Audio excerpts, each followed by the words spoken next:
तू किस खेत की मूली है? सास हो और ताने ना दे, ऐसा हो सकता है क्या? पर शांति देवी के ताने कुछ ज्यादा ही तीखे थे। सुबह शाम बस उनका एक ही काम था, सबको ताने मारना।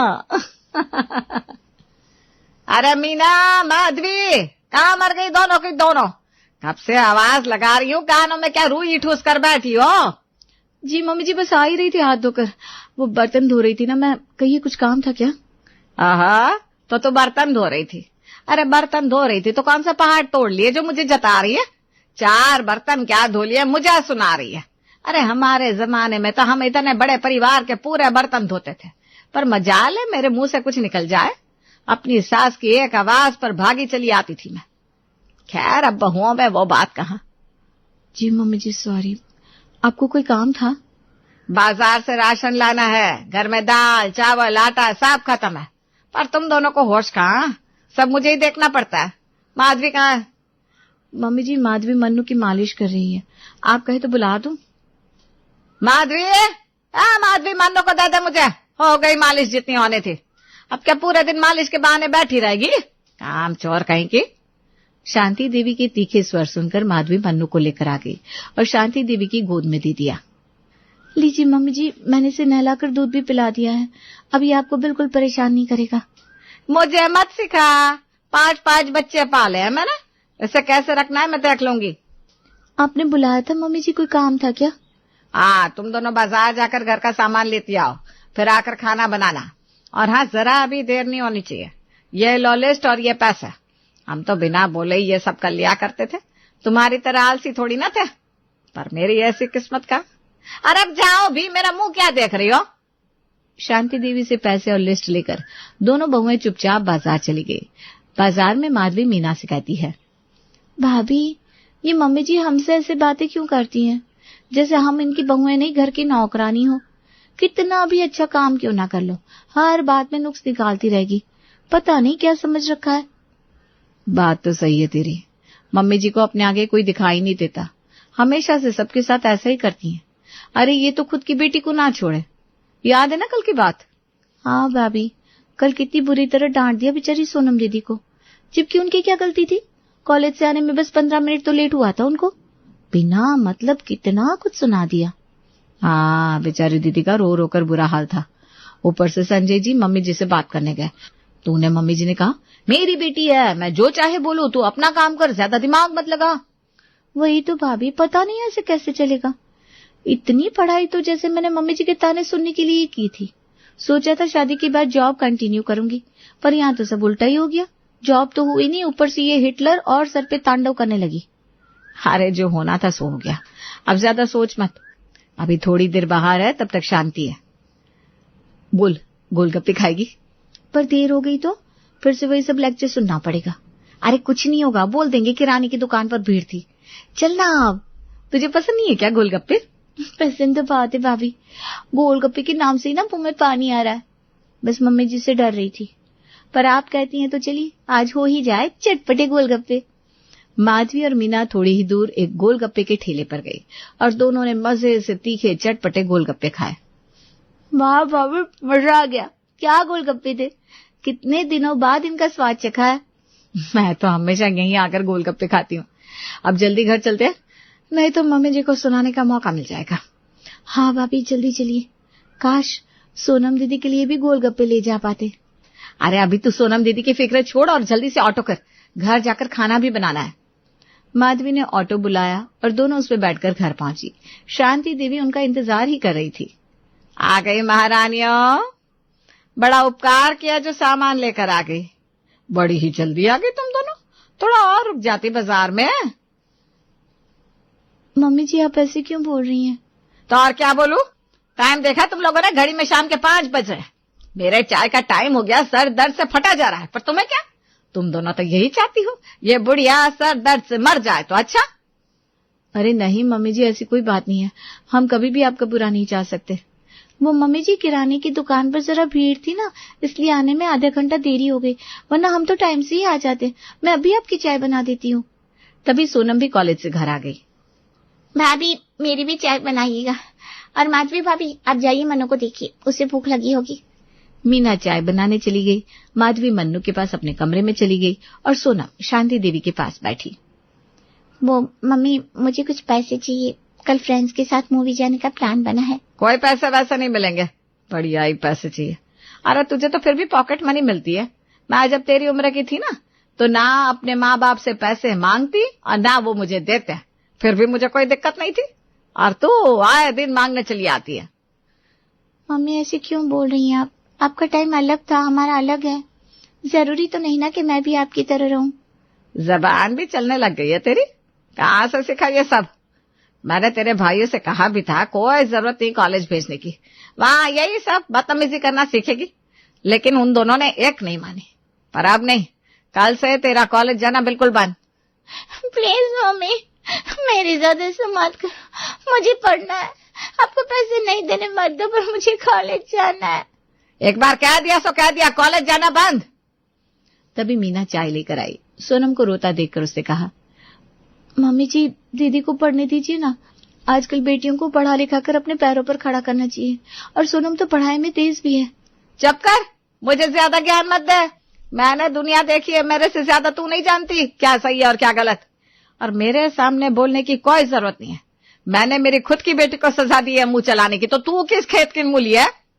अब मीना ने कुछ नहीं कहा। चाय पकड़कर वो अपने कमरे में चली गई। सोनम भी रोते हुए अपने कमरे में चली गई। रात को संजय और मनोज ऑफिस से घर आए तो मीना ने उनको सारी बात बताई। आज सोनम दीदी ने मम्मी जी से मूवी के लिए पैसे मांगे थे। मम्मी जी ने देने से मना कर दिया और वही अपने टाइम का राग शुरू हो गया। इस पर सोनम दीदी ने कह दिया कि आपका टाइम अलग था। ओहो, मम्मी जी का तो ईगो ही हर्ट हो गया। उन्होंने गुस्से में सोनम जी का कॉलेज जाना ही बंद करवा दिया। अब क्या कर सकते हैं, मम्मी का स्वभाव ही ऐसा है हमेशा से।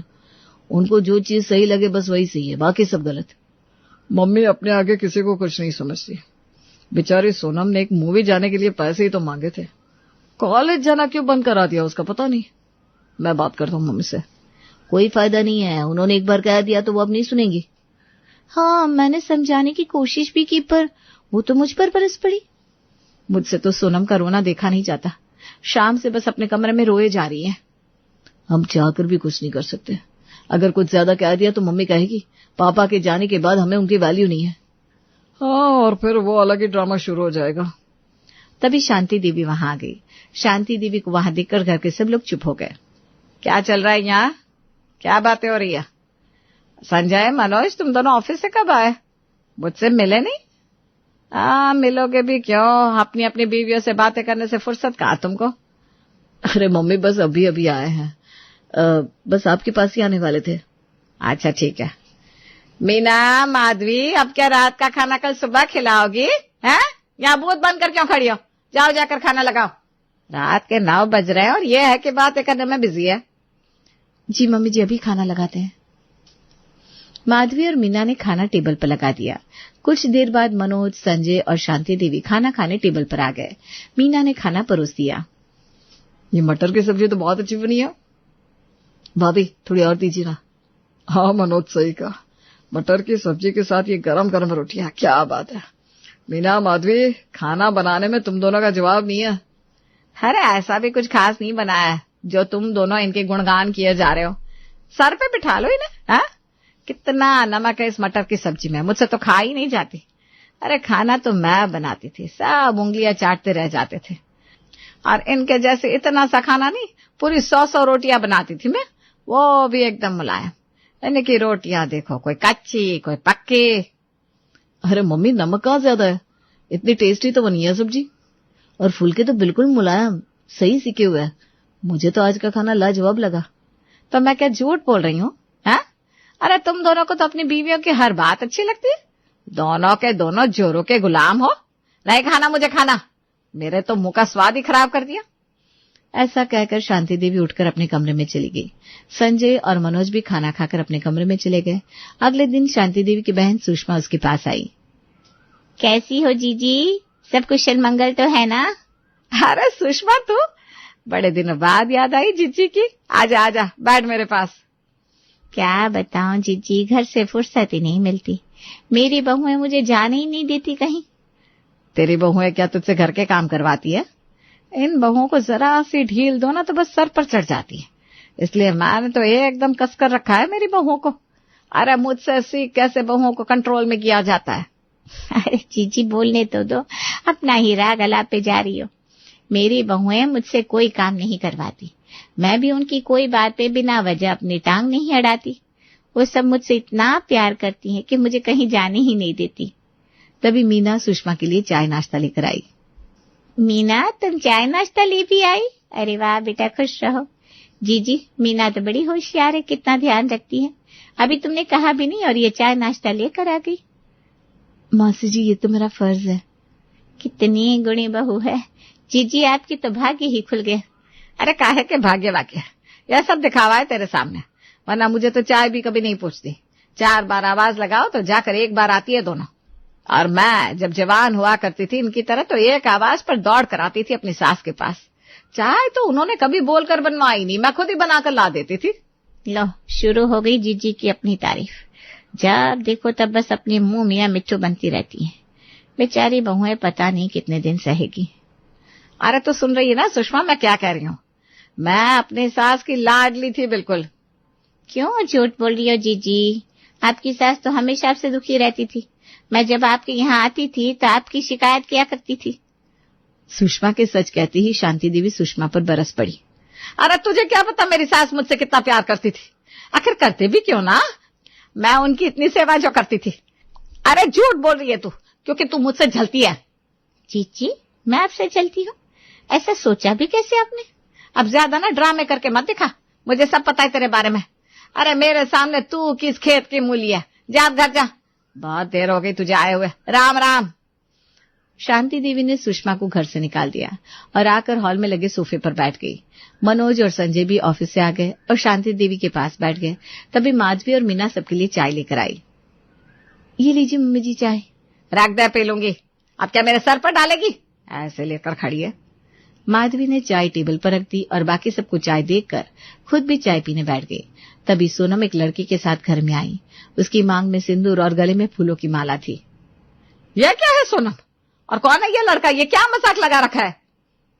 मम्मी, ये हरीश है, मैं इससे प्यार करती हूँ। हमने कोर्ट मैरिज कर ली है, बस आपका आशीर्वाद लेने आए हैं हम दोनों। सोनम, तूने ऐसे छिपकर शादी क्यों की? अरे शादी की इतनी जल्दी भी क्या थी? अभी तो तू बस 20 की है, हमारी इज्जत का तो ख्याल करती। भैया, मैंने ये सब मम्मी की वजह से किया है। उन्होंने इस घर को घर रहने ही नहीं दिया। जब देखो अपनी तानाशाही चलाती रहती है। मेरा दम घुट रहा था यहाँ। फिर भी तुझे हमसे एक बार बात तो करनी चाहिए थी। क्या करती बात में आप लोगों से? मेरी दोनों भाभी तो यहाँ रोज ताने सुन सुनकर घुट घुट कर जी रही है। उनके लिए आप दोनों कोई स्टेप नहीं ले सके, मेरे लिए क्या ही लोगे? देखिए, बुरा मत मानिएगा, पर एक बात तो मैं कहूंगा, इतनी सी उम्र में इसकी पढ़ाई छुड़वा दी गई, तब आप लोगों ने कोई बात नहीं की अपनी मम्मी से, तो आप क्या ही बात करते? मैं सोनम से बहुत प्यार करता हूँ और मैं उसे हमेशा खुश रखूंगा और उसकी पढ़ाई भी पूरी करवाऊंगा। हाँ, हरीश बहुत अच्छा लड़का है, इसलिए मैंने इससे शादी की है। अब कम से कम मैं खुश तो रहूंगी और अपना करियर भी बना सकूंगी। हमारी इज्जत मिट्टी में मिलाकर तू हम पर दोष मढ़ रही है कि हमारी वजह से तूने ऐसा किया? अरे तुझे तो बेटी कहने में भी शर्म आती है। निकल जा मेरे घर से और कभी मत आना दोबारा। मुझे आपसे यही उम्मीद थी मम्मी, आपके आशीर्वाद के बिना ही मैं खुश रह लूंगी। और भैया भाभी, आपको कभी भी मेरी याद आए तो फोन कर लेना। अच्छा, मैं चलती हूँ। चलिए हरीश। अच्छा जी, हम चलते हैं। मैं सोनम का हमेशा साथ दूंगा, आप सब उसकी बिल्कुल फिक्र मत कीजिएगा। ऐसा कहकर हरीश और सोनम वहां से चले गए। मनोज, संजय, माधवी और मीना सब दुखी थे, लेकिन शांति देवी तो शांति देवी थी, अपने घमंड में चूर। उन्हें जरा सा भी कोई दुख नहीं था। घर के बाकी लोग भी सुन ले, ये घर मेरे हिसाब से ही चलेगा। जो भी मेरे खिलाफ जाएगा या मुझसे जुबान लड़ाएगा, उसे ऐसे ही मैं घर से निकाल दूंगी। मैं जिसे चाहूं जब चाहूं घर से निकाल सकती हूँ। माधवी, मीना, जाओ घर के काम करो, यहाँ खड़े रहकर गंगा जमुना मत बहाओ। ऐसा कहकर शांति देवी अपने कमरे में चली गई। तब माधवी ने कहा, सोनम दीदी तो आजाद हो गई इस घर से, पर हमें कब आजादी मिलेगी इस घर से? जब देखो तब ताने ही सुनो। हाँ, खरी खोटी सुनाए बिना तो मम्मी जी का खाना हजम ही नहीं होता। सारा दिन घर के काम करते रहो और ऊपर से उनके ताने सुनते रहो। क्या लाइफ हो गई हमारी? कौन कहेगा कि हमने बीटेक किया है? इस घर में तो बस हम मम्मी जी के हाथों की कठपुतली बनकर रह गए हैं। हम समझ सकते हैं तुम्हारी तकलीफ, पर क्या कर सकते हैं। विधवा माँ को छोड़कर अगर चले जाएंगे तो समाज क्या कहेगा कि पत्नी के चक्कर में माँ को छोड़ दिया। हाँ, और किसी को नहीं दिखेगा कि गलती किसकी थी, पर तब गलत सिर्फ हम ही होंगे। और सिर्फ समाज के डर से आप दोनों हम दोनों को ऐसे ही सहने के लिए छोड़ देंगे और कुछ नहीं करेंगे? देखिए जी, अब मैं कह देती हूँ, बहुत बर्दाश्त कर ली मम्मी जी की तानाशाही। अब आप लोगों को कुछ करना ही पड़ेगा, आखिर हमारी भी जिंदगी है। और जरा सोचिए मनोज, मन्नू को भी आगे चलकर ऐसी ही परवरिश मिलेगी तो उसके ऊपर क्या बीतेगी। हाँ, ये तो है, और सच ये भी है कि समाज के डर से हम अपना जीवन बर्बाद नहीं कर सकते। हमें अब मम्मी से बात करनी चाहिए। अब सब मिलकर शांति देवी के कमरे में गए, जहां शांति देवी आराम कर रही थी। मम्मी, हम आपसे कुछ कहना चाहते हैं। हाँ, अब आ ही गए हो तो कह दो जो कहना है। मम्मी, हम आपके व्यवहार से तंग आ चुके हैं। आपको अपने आगे कुछ दिखता ही नहीं, आप किसी को कुछ समझती नहीं। ऐसा नहीं चलेगा। हाँ मम्मी, ऐसे घुट घुट कर अब नहीं जिया जाता। आप अपने आप को थोड़ा बदलिए। ऐसे सारा दिन ताने मारना, हर किसी को कुछ भी बोलना अच्छा नहीं है। मम्मी, हमें तो ये भी याद नहीं कि आपने कब हमसे प्यार से बात की थी। अच्छा, अब समझिए, तुम दोनों मीना माधवी के सिखाए तोते हो। मैं नहीं बदलने वाली। मुझे मेरी सास नहीं बदल पाई तो तुम सब किस खेत की मूली हो। मैंने ही इस घर को संभाल कर रखा है, वरना ये तुम्हारी बेवियां तो इस घर को बेच ही आती। ये क्या कह रही है मम्मी जी आप? हमने कब ऐसा कोई काम किया है जिससे आपको शर्मिंदा होना पड़े? अरे हम तो हमेशा आप जैसे कहती हैं वैसे ही चलती हैं, और इससे हमें कोई प्रॉब्लम भी नहीं है। पर हम आपकी इस तानाशाही से तंग आ गए हैं। हम बस इस घर की नौकरानी बनकर रह गए। बहू जैसा सम्मान तो आपने कभी दिया ही नहीं हमें। अब हमें जिंदगी में सुकून चाहिए। हम इतने पढ़े लिखे हैं, फिर भी आप हमें जॉब नहीं करने देते। बस सारा दिन घर के काम और आपके ताने, यही हमारी जिंदगी हो गई है। हाँ, तो तुम दोनों चाहती हो कि मैं तुम दोनों को अपने सर पे बिठा कर नचाऊं? यह कभी नहीं होगा। मेरे घर में मेरे हिसाब से रहना होगा। तो मम्मी ठीक है, अब हमसे नहीं सहा जाएगा। इन दोनों का भी पूरा हक है अपने जीवन में खुश रहने का, इसलिए आप रहिए अपने घर में अपने हिसाब से। हम जा रहे हैं। हाँ मम्मी, आप अपनी नजर में महान रहिए, हमें माफ करिए, हम महान नहीं हैं। हमें अब अपने जीवन में खुशी चाहिए, और माधवी और मीना भाभी को भी मौका मिलना चाहिए कि वो अपना करियर बनाए। इसलिए हम जा रहे हैं। आप रहिए अपने इस घर में और बनाइए अपनी 100 रोटियां। ऐसा कहकर मनोज, माधवी, संजय और मीना मन्नू को गोद में लेकर घर से निकल गए, और शांति देवी उन्हें जाते हुए देखती रह गई। अपनी जिद, घमंड और तीखे व्यवहार की वजह से उन्होंने अपना हंसता खेलता परिवार खो दिया था।